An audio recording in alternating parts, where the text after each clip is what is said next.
नमस्कार दोस्तों,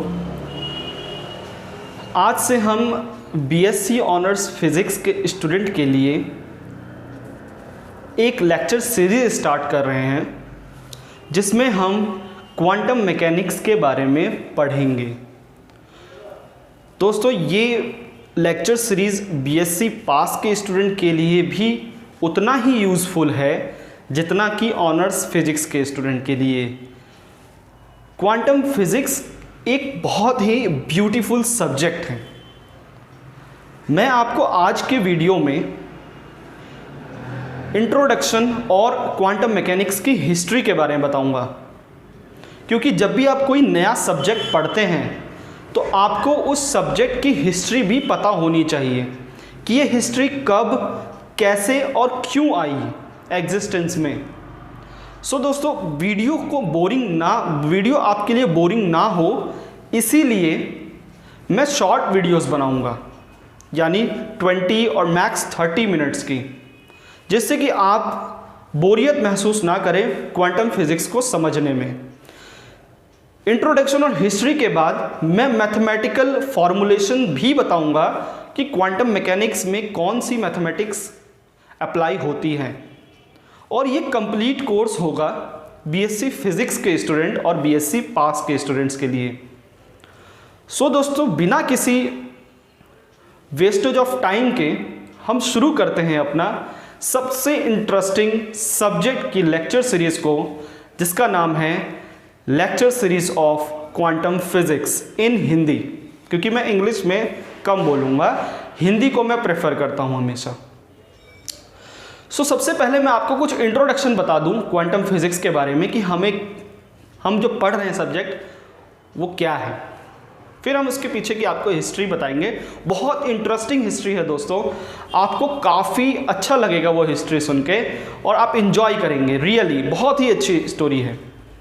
तो सबसे पहले मैं आपको बता दूं, अगर हमारे चारों ओर जो दुनिया है, जो नेचर है, उसे अगर हमें जानना है, उसे समझना है, तो हमें एक सब्जेक्ट की ज़रूरत पड़ती है, क्योंकि किसी भी चीज़ को जानने के लिए जब हम कुछ करते हैं तो उस सब्जेक्ट का नाम होता है साइंस। लेकिन हमें नेचर में हो रहे बदलाव को जानना है, तो हमें चाहिए साइंस का वो सब्जेक्ट जो इसके बारे में बताता हो। तो दोस्तों, वो सब्जेक्ट है आपके पास फिज़िक्स। भौतिक विज्ञान हमें नेचर में हो रहे बदलावों के बारे में जानकारी देता है। दोस्तों, फिजिक्स क्या एक अकेला सिंगल ब्रांच है, यानी इसमें क्या सब ब्रांचेस नहीं हैं? ऐसा नहीं है दोस्तों, फिजिक्स के कई सारे सब ब्रांचेस हैं, क्योंकि नेचर में हो रहे बदलाव एक ही नहीं होते। जैसा कि आप पृथ्वी के बारे में पढ़ना चाहते हैं, the changes in earth, changes on the earth, तो आपको पढ़ना पड़ेगा जियोफिजिक्स। सो फिजिक्स एक सिंगल सब्जेक्ट नहीं है, इसके बहुत सारे सब ब्रांचेस हैं, जिसमें मैं अगर आपको बता दूं, जनरली हमारे पास दो ही टाइप की सब ब्रांचेस हैं फिज़िक्स में। पहला क्लासिकल फिज़िक्स, दूसरा क्वांटम फिज़िक्स। सो सबसे पहले मैं आपको कुछ इंट्रो दे दूं क्लासिकल फिज़िक्स के बारे में। क्लासिकल फिज़िक्स का कहना है कि जो नेचर हमारे चारों ओर है वो डिटरमिनिस्टिक है, यानी कि जो भी इवेंट हमारे चारों ओर हो रहे हैं उसके बारे में हम पहले ही पता लगा सकते हैं। यानी जो भी इवेंट यहाँ पर हो रहे हैं वो प्री डिसाइडेड है, उसका फ्यूचर प्री डिसाइडेड है। सबसे सिंपलेस्ट एग्जांपल से मैं कोशिश करता हूँ आपको समझाने की। मान लीजिए एक कार है जो 10 मीटर पर सेकेंड स्क्वायर से एक्सेलरेट कर रहा है, कांस्टेंट एक्सेलरेट कर रहा है। तो सबसे ईजीएस्ट सवाल तो ये बनता है कि क्या हम 10 सेकंड के बाद ये कहाँ पर होगा, इसकी पोजीशन क्या है, वो पता लगा सकते हैं? जी हाँ दोस्तों, ये बिल्कुल सही है कि हम इस कार की 10 सेकंड बाद की जो पोजीशन है वो पता लगा सकते हैं। यानी कि क्लासिकली तरीके से हम हो रहे इवेंट्स का फ्यूचर पता लगा सकते हैं। और अगर मैं आपको थोड़ा एडवांस में ले जाऊं तो आपको पता है कि अगर अभी सूर्य के चारों ओर जो प्लैनेट चक्कर लगा रहे हैं वो 10 साल के बाद कितनी स्पीड से चक्कर लगाएंगे, किन पोजीशन पे चक्कर लगाएंगे, वो हम सब कुछ पता कर सकते हैं क्लासिकली। यानी क्लासिकल फिजिक्स हमें, इन समरी आपको मैं समझाऊं तो क्लासिकल फिजिक्स बताता है कि वर्ल्ड और नेचर इज़ डिटर्मिनिस्टिक, यानी जो इवेंट्स हो रहे हैं वो प्री डिसाइडेड हैं, फ्यूचर प्री डिसाइडेड है। लेकिन फिजिक्स का एक और पहलू होता है, नेचर को समझने का एक और पहलू है। मैं अभी आपको सिर्फ इंट्रोडक्शन बता रहा हूँ कि हम इसमें क्या पढ़ेंगे, नहीं तो ये पक्की बात नहीं है कि यही होता है, ठीक है। तो एक पहलू और है फिजिक्स का, एक भाग और है कहीं ना कहीं फिजिक्स का, जो हमें ये बताता है कि जो वर्ल्ड है, जो दुनिया है, जो प्रकृति है, जो नेचर है, वो डिटरमिनिस्टिक नहीं है। जी हाँ दोस्तों, क्वांटम मैकेनिक्स या क्वांटम फिजिक्स एक ऐसी थ्योरी के बारे में बताता है हमें जो यह कह रहा है कि वर्ल्ड और नेचर प्रायिकता पर डिपेंड करती है, यानी प्रोबेबिलिटीज़ पर डिपेंड करती हैं। और जो भी इवेंट्स इस नेचर में हो रहे हैं वो इवेंट प्री डिसाइडेड नहीं हैं, वो रैंडम चॉइसेस पर हो रहे हैं। सुनने में बड़ा आपको अजीब लगेगा कि यार प्रायिकता, फिजिक्स में, रियल वर्ल्ड में प्रोबेबिलिटी की तो कोई जगह ही नहीं है, क्योंकि मैं यहाँ हूँ, आप मुझे देख रहे हैं, आप मुझे सुन पा रहे हैं, ये तो 100% श्योरिटी है। लेकिन क्वांटम फिजिक्स इन सभी बातों को गलत साबित कर सकता है, गलत साबित करता है और कहता है कि आप किसी भी चीज़ को ऑब्जर्व कर रहे हैं, इसका मतलब ये नहीं है कि वो 100% आपकी ऑब्जर्वेशन सही है। हर एक चीज़ प्रोबेबिलिटी पर डिपेंड करती है, हम रैंडम चॉइसेस से चल रहे हैं। और मैं आपको बता दूं कि कई महान वैज्ञानिक, 20वीं सदी के महान वैज्ञानिक, जिसमें सबसे पहला नाम आता है एल्बर्ट आइंस्टाइन का, जिसने कहा कि क्वांटम मैकेनिक्स रियल वर्ल्ड को एक्सप्लेन नहीं करती, इसीलिए उनको क्वांटम मैकेनिक्स पसंद नहीं आती थी। एक बार नील्स बोर और उनके बीच की वार्तालाप को मैं आपको डिस्कस करता हूं। तो नील्स बोर ने कहा गॉड प्लेज अ डाइस, और एल्बर्ट आइंस्टाइन ने उनका जवाब दिया कि God does not play a dice. यानी उनको प्रोबेबिलिटी पर विश्वास नहीं था कि फिजिक्स में प्रोबेबिलिटी का भी कोई स्थान है, प्रोबेबिलिटी भी कहीं ना कहीं फिट बैठती है। उनका ये मतलब, वो नकारते थे हमेशा कि क्वांटम फिजिक्स रियल वर्ल्ड को एक्सप्लेन नहीं कर सकती, ये एक बुलशिट है, ये एक बकवास है, क्वांटम मैकेनिक्स गलत है। लेकिन आगे जाके उनको खुद रियलाइज़ हुआ, जब श्रोडिंजर्स इक्वेशन, जब अभी हम डिस्कस करेंगे इसी लेक्चर सीरीज़ में, तो श्रोडिंजर ने अपनी बहुत ही फेमस इक्वेशन को लिखा, डेवलप किया, तो उनको भी कुछ विश्वास होने लग गया। और लास्ट में जाके अराउंड 1955 के आसपास spooky action at a distance के बारे में उन्हें बताया। ये बहुत इंटरेस्टिंग फिनोमिना है, इसको हम आगे की लेक्चर सीरीज़ में मैथमेटिकल और स्टेटमेंट के हिसाब से भी एक्सप्लेन करेंगे। सो दोस्तों, क्वांटम फिजिक्स आपको पता चल गया होगा, क्वांटम फिजिक्स हमें प्रायिकताज के, प्रोबेबिलिटीज़ के बारे में बताता है, प्रायिकता के बारे में बताता है। प्रोबेबिलिटीज़ यानी देयर इज़ नो 100% श्योरिटी, कुछ चीज़ 100% ऑब्जर्वेबल नहीं है। जो भी चीज़ हमने आसपास जो भी हम चीज़ ऑब्जर्व कर रहे हैं वो 100% ऑब्जर्वेबल नहीं है, वो सिर्फ कुछ प्रोबेबिलिटी ही है। यानी अगर आप मुझे अभी सुन पा रहे हैं तो मेरी जो आवाज़ है वो आप तक 100% नहीं जा रही है। आपको सुनने में बड़ा अजीब लगेगा, दिस इज़ वेरी वियर्ड, लेकिन ये सच है। इसीलिए साइंटिस्टों को इस थ्योरी ने झंझोर के रख दिया था, जो 20वीं सदी के साइंटिस्ट। ये है आपका इंट्रोडक्शन। मैं एक और चीज़ आपको बताना चाहूँगा क्वांटम फिजिक्स के इंट्रो में, कि कुछ ऐसे भी लोग हैं इस पृथ्वी पर जो ये मानते हैं कि क्वांटम फिजिक्स में कुछ ना कुछ फिलॉसफी का भी फ्लेवर है, कुछ ना कुछ इसमें स्पिरिचुअलिटी भी है। यानी जो धर्म से अपना रिलेशन रखते हैं, धर्म को पढ़ते हैं, वो कहते हैं quantum physics is very great, because उनका कुछ ना कुछ भाग क्वांटम फिजिक्स का स्पिरिचुअलिटी में भी है। लोग कॉन्शियसनेस को डिफाइन करते हैं क्वांटम मैकेनिक्स से अलग अलग। और ये एक बहुत ही ब्यूटीफुल बात है, बहुत ही अच्छी बात है कि क्वांटम फिजिक्स डेवलप हुई और इतने बेहतरीन काम इसने किए हैं। जी हाँ दोस्तों, क्वांटम फिजिक्स का तो फिजिक्स के अलग अलग ब्रांचेस में भी यूज़फुल है, यूटिलाइजेशन होता है। सो ये है आपके लिए इंट्रोडक्शन। इसमें बहुत ही अच्छी मैथमेटिक्स यूज़ होती है जो हम आपके आने वाले लेक्चर्स में आपको हम एक्सप्लेन करेंगे, पूरा फॉर्मुलिज्म पढ़ेंगे कि क्या मैथमेटिक्स कब अप्लाई होती है। लेकिन आज की वीडियो में और आने वाले वीडियो में अभी एक दो आपको हिस्ट्री के बारे में पता चलेगा कि क्यों क्वांटम मैकेनिक्स की ज़रूरत पड़ी, कब आई और कैसे डेवलप हुआ क्वांटम मैकेनिक्स, क्योंकि आपको पता होना चाहिए ये चीज़। सो दोस्तों, अब मैं आपको इसकी हिस्ट्री के बारे में बताता हूँ। हिस्ट्री को समझना है अगर आपको, तो आपको 17वीं सदी में जाना होगा, यानी 17th सेंचुरी में।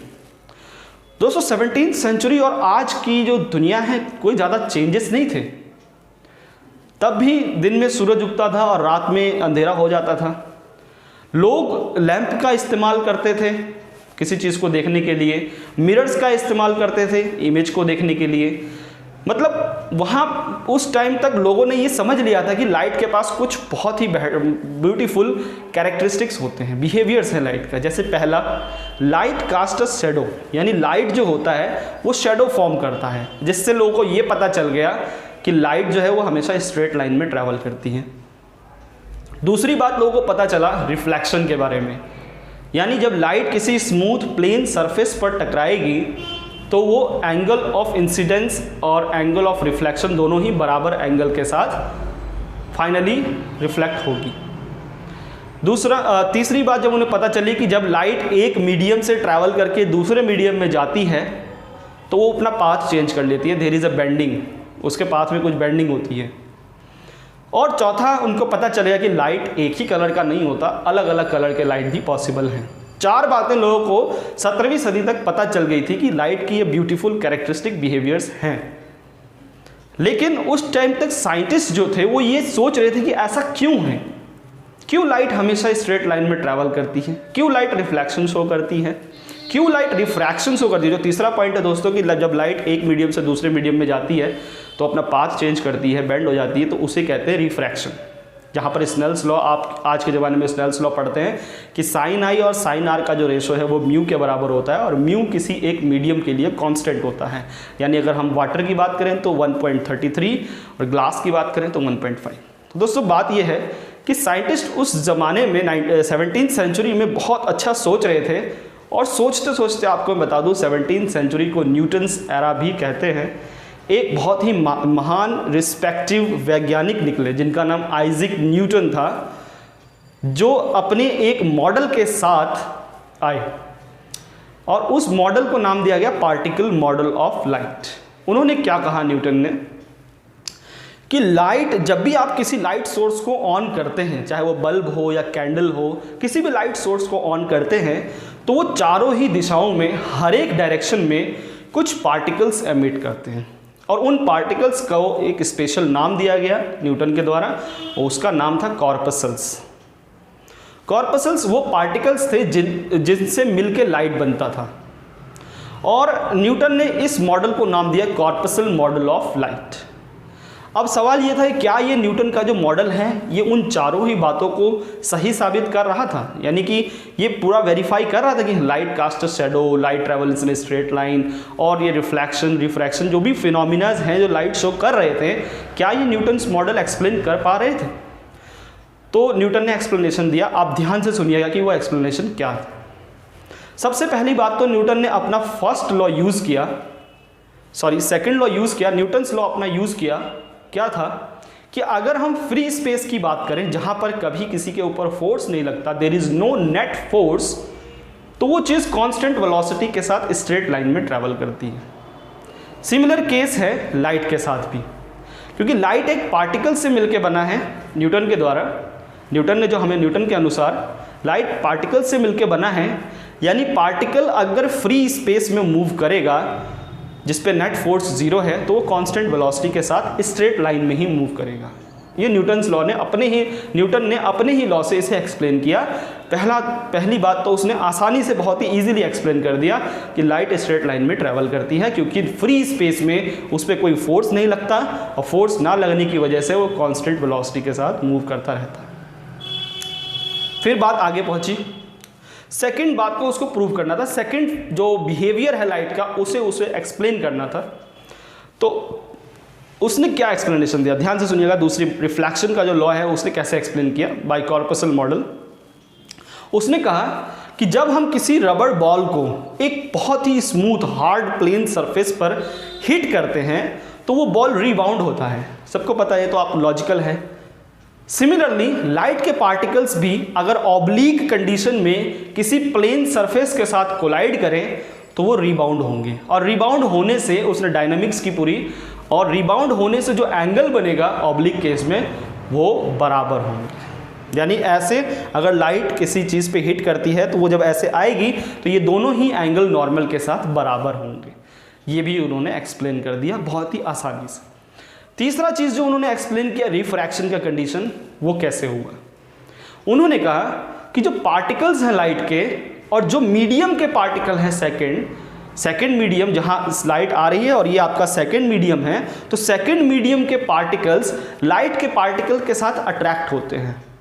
अट्रैक्शन की वजह से जो लाइट है उसका डायरेक्शन चेंज हो जाता है, उसका पाथ चेंज हो जाता है, ठीक। और न्यूटन का मानना था कि जब वो बिल्कुल अंदर पहुंच जाएगा पार्टिकल लाइट का, तो उस पर चारों ही डायरेक्शन में फोर्स लगेगा, जिससे कि लाइट के पार्टिकल के ऊपर नेट फोर्स 0 हो जाएगा। और अगर नेट फोर्स 0 हो जाएगा तो वो स्ट्रेट मूव करेगा, जैसा कि लोगों का कहना था शुरुआत में कि जब एक लाइट पहले मीडियम से दूसरे मीडियम में जाएगा तो वो स्ट्रेट मूव करेगा, तब तक स्ट्रेट मूव करेगा जब तक कि कोई दूसरा मीडियम ना आ जाए। तो ये भी ठीक था। न्यूटन ने यहीं पर एक और अपनी बिल्कुल सही बात बताई कि अगर लाइट अट्रैक्ट हो रहा है, लाइट का पार्टिकल अगर अट्रैक्ट हो रहा है मीडियम के पार्टिकल से, तो उसकी स्पीड बढ़नी चाहिए। क्लियर सी बात है, वो अट्रैक्ट करेगा तो लाइट के पार्टिकल और अंदर की तरफ आएंगे, यानी स्पीड बढ़नी चाहिए। तो अकॉर्डिंग टू न्यूटन लाइट की स्पीड एक दूसरे मीडियम में जब रिफ्रैक्शन होता है तो लाइट की स्पीड बढ़नी चाहिए। लेकिन उस टाइम तक ऐसा कुछ एडवांस टेक्नोलॉजी नहीं था जो कि लाइट की स्पीड हम मेज़र कर सकें, लेकिन तब भी लोगों ने उसे अपना चॉइस माना, फॉलो किया कि हाँ एक दूसरे वाले मीडियम में, डेंस मीडियम में स्पीड ऑफ लाइट बढ़ जाती है। हालांकि आगे जाके अभी आपको पता चलेगा स्टोरी में कि क्या हुआ।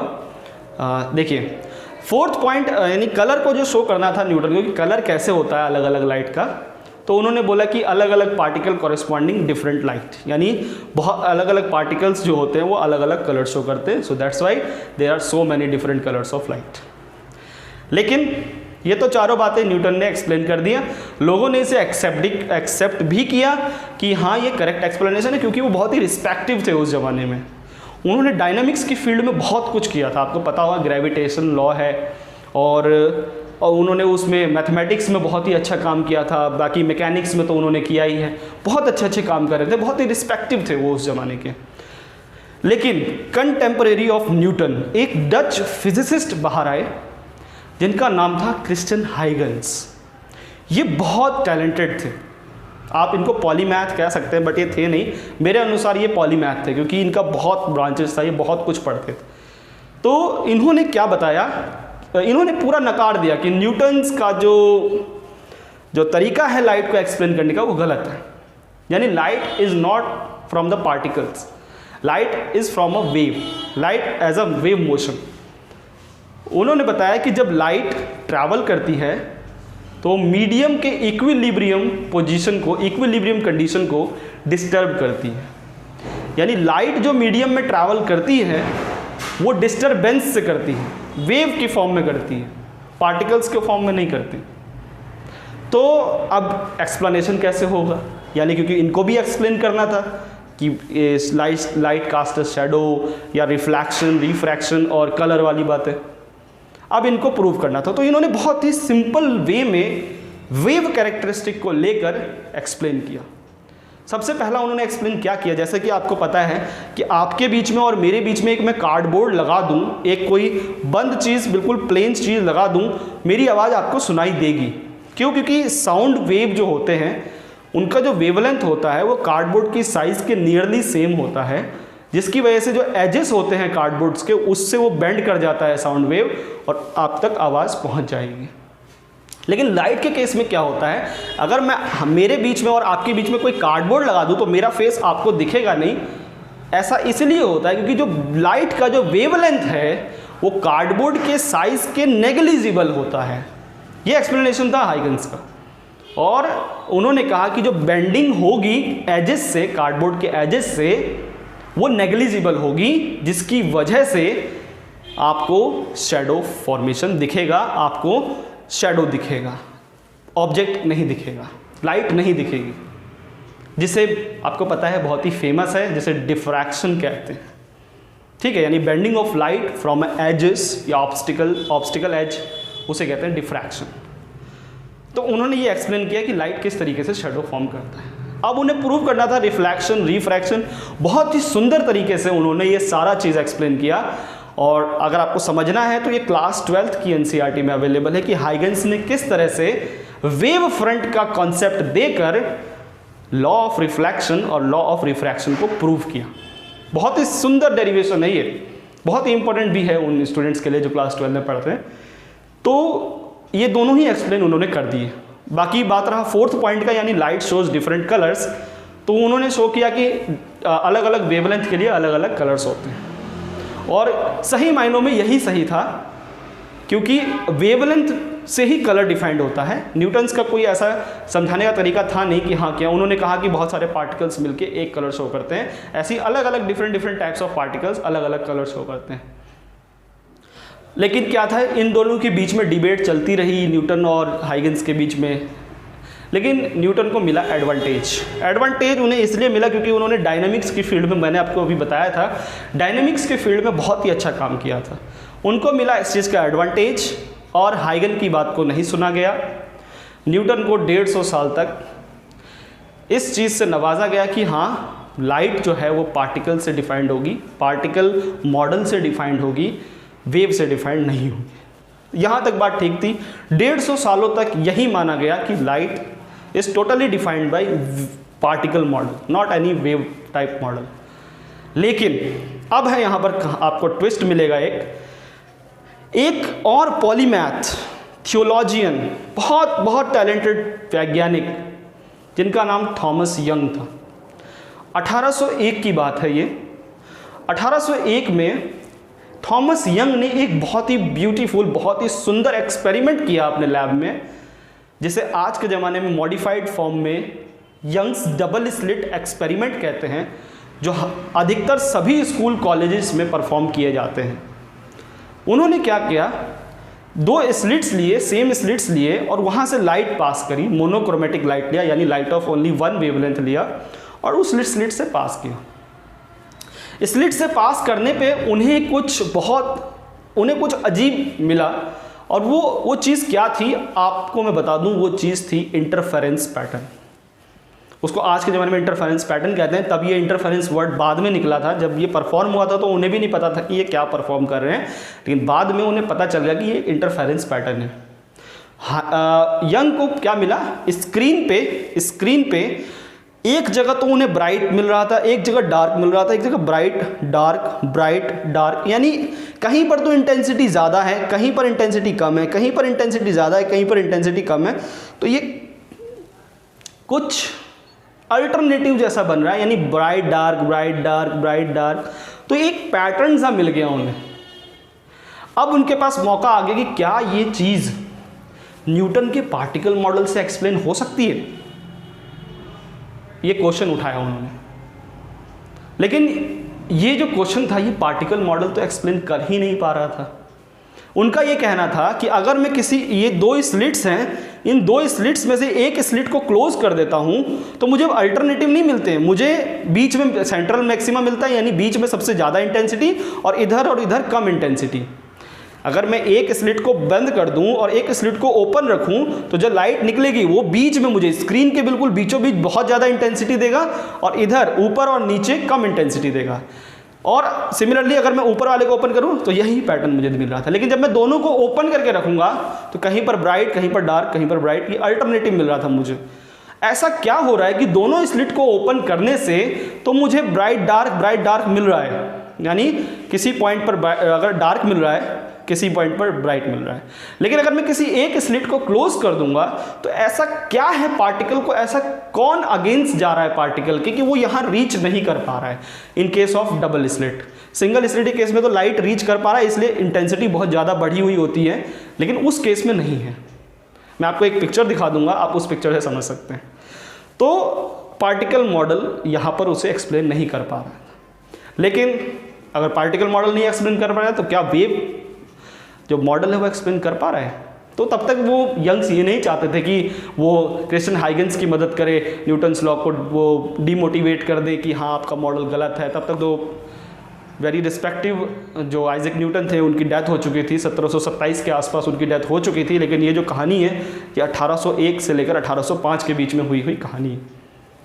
तो उन्होंने क्या किया, उन्होंने एक अपना एक्सप्लेनेशन दिया, कहा कि ये जो मुझे ब्राइट डार्क फ्रिंजेस मिल रहे हैं, मुझे यहाँ जो पैटर्न मिल रहा है, कहीं पर मैक्सिमम इंटेंसिटी कहीं पर मिनिमम इंटेंसिटी, तो वो मिल रहा है सुपरपोजिशन ऑफ वेव्स की वजह से, सुपरपोजिशन ऑफ वेव्स की वजह से। तो सुपरपोजिशन ऑफ वेव्स से क्या होता है कि दो वेव्स होते हैं आपके पास, उन दोनों वेव्स क्योंकि कोई एक यहाँ से स्टार्ट हो रहा है और कोई यहाँ से स्टार्ट हो रहा है, उनके बीच में पाथ लेंथ होता है। पाथ लेंथ की वजह से हमें फेज डिफरेंस इंट्रोड्यूस कराना पड़ेगा। अगर एक वेव है जिसका इक्वेशन है phi is equal to A sine k x minus omega t, और दूसरे का इक्वेशन है A sine k x minus omega t plus delta, और according to principle of superposition जो उन्हीं के द्वारा दिया गया था कि जो टोटल डिस्प्लेसमेंट निकालना पड़ेगा, जो टोटल मुझे निकालना पड़ेगा उसका, वो है दोनों को ऐड करके। जब हम ऐड करेंगे और डेल्टा की वैल्यू देखेंगे तो अगर डेल्टा मेरे पास 0, 2 पाई, 4 पाई, 6 पाई इवन मल्टीपल है पाई का, तो मुझे टोटल इंटेंसिटी 2I0 मिल रही है, 4I0 मिल रही है। और अगर मैं डेल्टा 0 पाई, 3 पाई, 5 पाई ले लेता हूं तो मुझे इंटेंसिटी मिल रही है 0। तो यहाँ अल्टरनेटिव मिलने का रीज़न है सुपरपोजिशन ऑफ वेव्स। इसकी मैथमेटिक्स हम अभी नहीं पढ़ेंगे, मैं अभी आपको कुछ मैथमेटिक्स नहीं पढ़ा रहा हूँ कि मैं यहाँ वेव्स लिखूंगा, उसका सुपरपोजिशन फाइंड करूंगा, फिर पैटर्न बताऊंगा। ये क्लास 12th की कहानी है, इसलिए क्वांटम फिजिक्स वही समझ सकते हैं जिन्होंने क्लास 12th पास आउट करी है। और ये मैं पहले ही बता चुका हूँ, बीएससी फिजिक्स के स्टूडेंट के लिए काफ़ी यूज़फुल रहेगा। तो उनको इंटरफेरेंस पैटर्न जो मिला था उनका एक्सप्लेनेशन उनके पास परफेक्ट था। अब यहाँ पर क्या हो गया कि न्यूटन मॉडल कंप्लीटली तरीके से प्रियोरिटी खो चुका था और प्रियोरिटी ले चुका था वेव मॉडल, यानी हाइगन्स की बात बिल्कुल सही थी। अब कुछ ऐसे भी एक्सपेरिमेंट हुए जो डबल स्लिट एक्सपेरिमेंट को भी मॉडिफाई कर रहे थे, यानी उसका ही साथ दे रहे थे, यानी लाइट इज़ अ वेव, वो उसे ही प्रूव कर रहे थे। जैसा कि आपको पता होगा फ्रेनल, फ्रॉनहोफर जैसे साइंटिस्ट ने बहुत ही अच्छे एक्सपेरिमेंट किए हैं डिफ्रैक्शंस में। डिफ्रैक्शन हमें यही बताता है कि light is a wave. Similarly कुछ सालों के बाद सबसे महान वैज्ञानिक जेम्स क्लर्क मैक्सवेल ने, जेसी मैक्सवेल ने ये बता दिया कि इलेक्ट्रिक और मैग्नेटिक फील्ड जब चलते हैं, मूव करते हैं, तो वो वेव्स के फॉर्म में मूव करते हैं, जिसे हम मैक्सवेल्स इक्वेशन कहते हैं। और मैक्सवेल्स इक्वेशन से पता चल गया कि जब इलेक्ट्रिक और मैग्नेटिक फील्ड जब फॉर्म चलते हैं तो वो वेव के फॉर्म में चलते हैं, और जो वेव की स्पीड है वो exactly matched with the speed of light. क्योंकि अब आप लोग सर स्पीड ऑफ लाइट कब मेजर हुई? स्पीड ऑफ लाइट उसी ज़माने में जब फ्रॉनहोफर और फ्रेनल डिफ्रैक्शन की स्टडी कर रहे थे, तो फौकॉल्ट नाम के एक बहुत ही महान वैज्ञानिक एक्सपेरिमेंटल फिजिसिस्ट थे। फौकॉल्ट ने एक एक्सपेरिमेंट किया और वो उन्होंने पता लगाया कि स्पीड ऑफ लाइट है कितना। तो अराउंड मैं अभी बता दूं आपको 300 मिलियन मीटर पर सेकेंड, यानी 3 × 10⁸ मीटर पर सेकेंड। इन्होंने बिल्कुल, इतना परफेक्ट नहीं है, परफेक्ट वैल्यू मैं डिस्क्रिप्शन में बता दूंगा, वो 299 समथिंग है, तो लेकिन हम इतना ही लेते हैं स्पीड ऑफ लाइट को। तो मैक्सवेल ने बिल्कुल यही एग्जैक्टली वैल्यू निकाल दिया, एग्जैक्ट वैल्यू निकाल दिया। आपने पढ़ा होगा इलेक्ट्रोस्टैटिक्स या इलेक्ट्रोमैग्नेटिक्स में कि जो C होता है वो 1/√μ0 ε0 के बराबर होता है। जब आप इससे वैल्यू पुट करेंगे μ0 और ε0 की, तो आपको मिलेगा 3 × 10⁸ मीटर पर सेकेंड। तो यानी कि अब न्यूटन्स लॉ पूरी तरीके से फेल हो चुका था, सॉरी न्यूटन्स मॉडल बिल्कुल पूरी तरीके से फेल हो चुका था और वेव मॉडल सुपर प्रियोर हो चुका था। यानी आप समराइजेशन करें इस स्टोरी का तो कह सकते हैं कि 17th और 18th सेंचुरी के लिए लाइट एक पार्टिकल था और 19th सेंचुरी के लिए लाइट पूरी तरीके से वेव बन चुका था। सो दोस्तों, ये यहीं तक स्टोरी ख़त्म नहीं होती, अभी तो बहुत कुछ है इस स्टोरी में, बहुत इंटरेस्टिंग है ये स्टोरी। तो अभी मैं आपको ज़्यादा बोर नहीं करूँगा, तो इतना ही बताऊँगा कि अभी तक में क्या हुआ था। नेक्स्ट वीडियो को आपको देखने के लिए हमारे साथ जुड़ना है बहुत इंटरेस्टिंग स्टोरी है दोस्तों। अभी ये क्वांटम मैकेनिक्स में ही है कि किस तरीके से फोटो इलेक्ट्रिक इफेक्ट ने इस इश्यू को दोबारा ओपन कर दिया कि पार्टिकल है, वेव है, कौन है, इनके बीच में जो डिबेट्स चल रहे थे उसको दोबारा ओपन कर दिया। ये डिबेट बंद हो चुकी थी क्योंकि जब लोगों को पता चल गया कंप्लीटली, मैक्सवेल ने बता दिया, फ्रॉनहोफर ने बता दिया, फ्रेनल ने बता दिया, थॉमस यंग ने बता दिया, फौकॉल्ट ने भी बता दिया, तो सब लोग ये मानने लगे थे कि लाइट अब वेव ही है, पार्टिकल्स कुछ नहीं होते। लाइट जो है वो पार्टिकल नहीं है, लाइट एक वेव है। तो लेकिन फोटो इलेक्ट्रिक इफेक्ट और अल्बर्ट आइंस्टाइन के थ्योरी ने फिर से इसको रीओपन कर दिया इस इशू को, जो कि हम अपने अगले लेक्चर में डिस्कस करेंगे। मैं कोशिश करूंगा कि मेरे पास जितना भी नॉलेज है वो आप तक कंप्लीट जाए और अच्छी तरीके से जाए, डीप पता हो आपको क्वांटम मैकेनिक्स के बारे में। अभी के लिए इतना ही मेरे प्यारे दोस्तों। आप ये वीडियो अपने दोस्तों के साथ ज़रूर शेयर करिए, क्योंकि क्वांटम मैकेनिक्स को समझना हर किसी को नसीब नहीं होता, फिजिक्स को समझना हर किसी को नसीब में नहीं होता। आपको सेलेक्ट किया गया है कि आप फिजिक्स को पढ़िए, समझिए। अभी के लिए इतना ही।